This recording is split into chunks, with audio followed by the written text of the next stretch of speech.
Terima kasih pemirsa, Anda masih menyaksikan Ngobrol Bareng bersama saya Novia Filda dan di sini masih ada Ibu Nunung nih. Wah, Ibu, tadi kita udah seru banget nih ngobrolin terkait wisata industri di Kabupaten Bekasi yang tentunya minat dari anak-anak mudanya juga cukup tinggi ya, Bu ya. Betul. Tapi kalau boleh tahu nih, Bu, ini sebetulnya selama ini apa sih yang menjadi kendala dalam sosialisasi program wisata industri ini dan kira-kira selama ini tuh yang sudah dijalankan sebagai jalan keluarnya tuh apa? Baik, memang wisata industri itu kan unik ya sebenarnya. Seluruh kabupaten kota itu kan banyak yang belum mengenal juga wisata industri apa sih sebenarnya gitu ya. Bahkan untuk perusahaannya pun sendiri gitu, ini perlu kami sosialisasikan juga gitu. Jadi jangan sampai perusahaan itu merasa terganggu produksinya gitu. Makanya kami pun mensosialisasikan itu gitu ke beberapa perusahaan. Dan kendalanya masih banyaknya perusahaan yang belum mau bergabung dengan adanya program dari pemerintah Kabupaten Bekasi ini terkait wisata industri gitu. Kendalanya salah satunya yaitu ya mungkin pertama alasannya memang ada beberapa alasan. Satu, dari takutnya terganggunya produksi. Kedua, belum ada tracking di beberapa perusahaan gitu sih, lebih ke infrastrukturnya. Berarti sejauh ini untuk kendalanya itu masih dalam kerjasama dengan perusahaan-perusahaan ya, Bu ya? Betul itu. Gitu. Tapi sejauh ini juga sudah banyak juga ya, Bu ya, perusahaan-perusahaan yang sudah bekerja sama dengan Dinas Pariwisata Kabupaten Bekasi ya, Bu?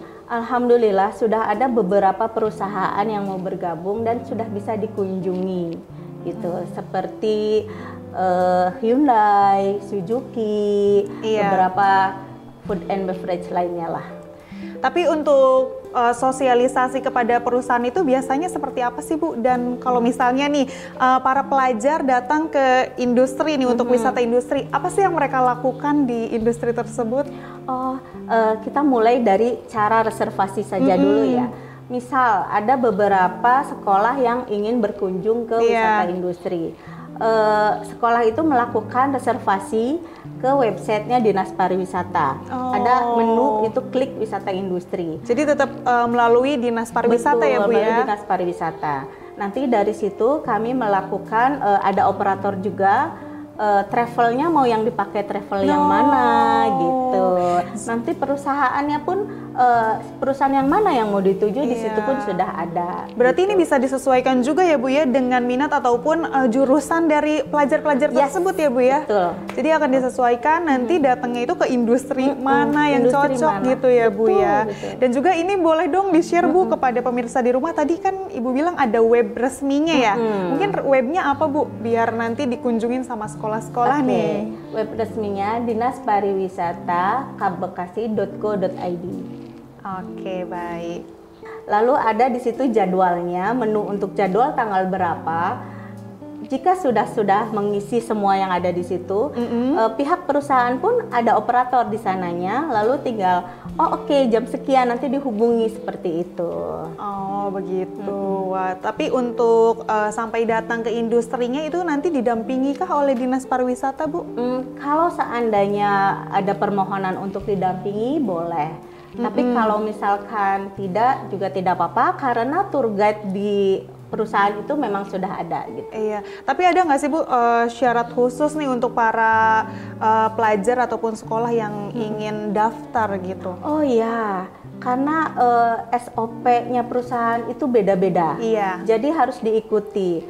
Seperti misalnya ada perusahaan otomotif itu harus syarat utamanya harus memakai sepatu.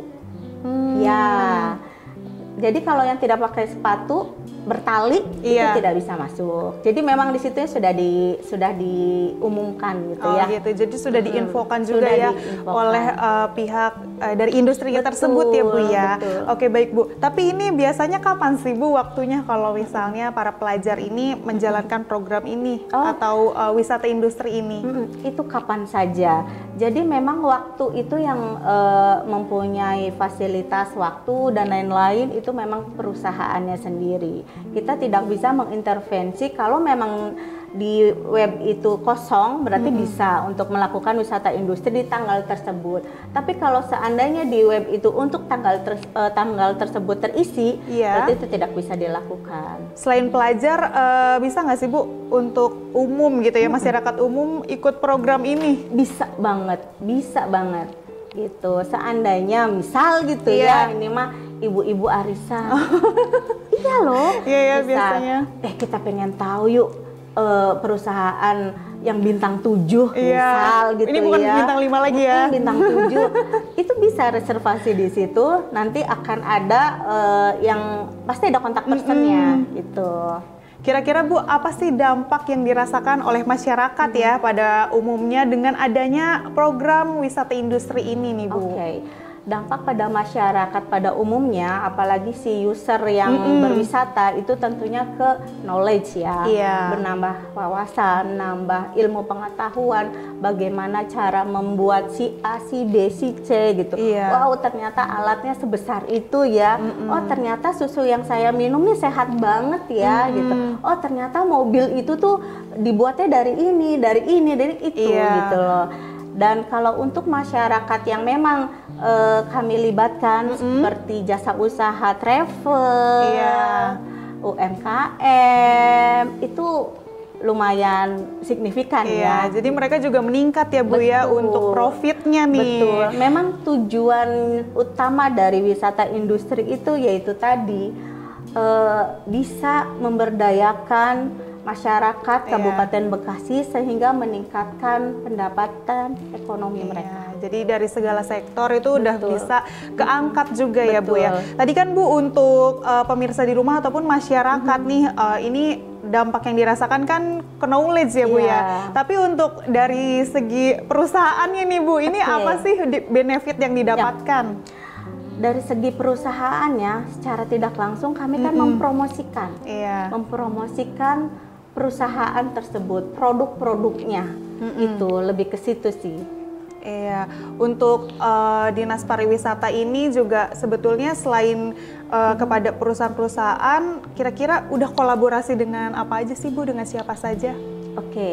Yaitu kami berkolaborasi dalam mengembangkan wisata industri ini, kami berkolaborasi juga dengan Dinas UMKM, dengan travel agent gitu ya. Wow, sejauh ini tapi untuk para UMKM ini minatnya seperti apa Bu? Apakah tinggi atau gimana Bu? Ya tinggi lah pastinya, karena kan kayak gini nih.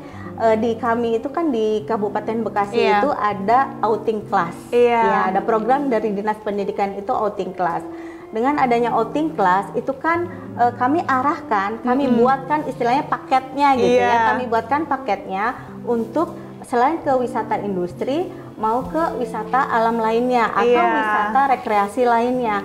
Jadi gitu. Nah, untuk masuknya itu kita ada disediakan di Dinas Pariwisata itu para pelaku UMKM. Jadi ada jeda untuk istirahat, bisa tuh beli oleh-olehnya di situ gitu loh. Masya Allah. Ini emang benar-benar untuk wisata industri ini menjadi sangat daya tarik sekali ya kalau menurut saya. Dan ini juga sangat banyak UMKM yang diuntungkan ya Bu ya. Betul. Dan untuk wisata alamnya sendiri nih Bu, kira-kira lebih banyak masyarakat tuh minatnya kemana sih Bu? Kalau untuk wisata alam, masyarakat itu sebenarnya lebih ke yang adem-adem ya. Tentunya yang adem-adem, tapi jangan ini loh, jangan underestimate dulu loh. Kabupaten Bekasi panas banget. Enggak juga loh, kita punya Kawung Tilu, itu adem banget. Taman Limo juga, Pesona Wanajaya, Situ Rawabinong, Situ Abidin, Situ Ciberem gitu. Terus kayak yang untuk lautnya, kita punya Muara Gembong, kita punya Jembatan Cinta. Masya Allah. Apalagi kulinernya kan banyak banget ya Bu ya. Untuk kulinernya kira-kira apa sih Bu yang banyak diminati oleh masyarakat Kabupaten Bekasi nih? Atau mungkin untuk masyarakat di luar Kabupaten Bekasi itu wajib cobain gitu? Kita punya, kalau untuk kuliner kita punya gabus pucung, ya kan? Gabus pucung kan enak banget ya. Selain dari khasiatnya juga ya gitu. Kita punya gabus pucung, kita punya akar kelapa, kita punya dodol. Kita punya goreng garam. Wah, ternyata ini Kabupaten Bekasi juga tidak kalah dengan wilayah lain ya Bu ya. Dan ini Bu, untuk Dinas Pariwisata Kabupaten Bekasi kan ada aplikasi pariwisatanya ya Bu ya. Nah itu dilihat dari aplikasi tersebut kira-kira usia berapa sih Bu yang paling banyak mengunjungi atau minat tertinggi gitu? Oke, kalau dilihat dari usia memang kita lebih ke pelajar ya, lebih ke pelajar. Karena sekarang aja sudah ada beberapa permintaan untuk mengunjungi ke beberapa perusahaan itu dari Palembang, dari Manado, dari Brebes itu sudah banyak, dari Lampung itu sudah banyak juga. Tapi memang itu lebih ke pelajar. Wow, berarti ini kalau dari luar Kabupaten Bekasi juga bisa ya Bu ya, kalau misalnya mau ikutan program ini ya? Bisa, makanya itulah daya tarik unggulannya Kabupaten Bekasi itu wisata industri sebagai pintu masuk agar kita paket-paketkan nantinya ke wisata alam lainnya. Wah, Masya Allah. Ibu, ini kan untuk wisata industri di Kabupaten Bekasi kan merupakan program unggulan ya di Kabupaten Bekasi. Dan tentunya ini tidak semua wilayah punya kota untuk dijadikan wisata industri. Nah ini ada nggak sih Bu niat-niat ataupun program-program ke depan untuk kolaborasi nih dengan wilayah lain dalam wisata industri ini? Oke. Seperti yang sudah saya jelaskan di awal, bahwa memang di kami ada kegiatan peningkatan kerjasama. Nah, peningkatan kerjasama itu diantaranya adanya kolaborasi dengan kabupaten kota lainnya, gitu ya. Seperti yang sudah kami lakukan itu kolaborasi dengan Kota Bandar Lampung. Lalu kemarin baru saja kami melakukan kolaborasi yang kedua dengan Kabupaten Kerawang. Next kita akan dengan Kota Bekasi. Next kita juga nanti akan ke Solo. Wah, Masya Allah, ini udah banyak dan juga meluas sekali ya Bu ya. Dan tentunya ini menjadi cara Kabupaten Bekasi juga mensosialisasikan keunggulan dari Kabupaten Bekasi ya Bu ya. Masya Allah, ini kira-kira Bu ada nggak sih Bu kolaborasi dengan Kota Jakarta nih Bu? Oh, oke. Sepertinya itu perlu sekali. Iya, apalagi kan orang-orang Jakarta itu dalam bersosial media juga cukup kenceng ya Bu ya. Sebenarnya di Jakarta itu kebanyakan juga yang bekerja di pabrik-pabrik selain dari Jawa Tengah itu ternyata dari Jakarta juga banyak. Iya, gitu. banyak ini ya. Iya, ada beberapa data yang menunjukkan juga ada tuh satu perusahaan bahwa dari di universitas di Jakarta, salah satu universitas dari Jakarta itu mengunjungi perusahaan itu, dan itu hampir setiap tahunnya. Oh, ini udah langganan dan juga mungkin sudah menjadi program dari kampus tersebut ya Bu ya. Wah, Masya Allah, ini semakin seru juga nih obrolannya Bu. Tapi setelah ini aku masih mau ngobrol-ngobrol lagi nih Bu. Jadi pemirsa di rumah jangan kemana-mana ya, karena setelah ini kita masih ngobrol bareng Ibu Nunung. Tetap di Ngobrol Bareng. Wah, seru banget.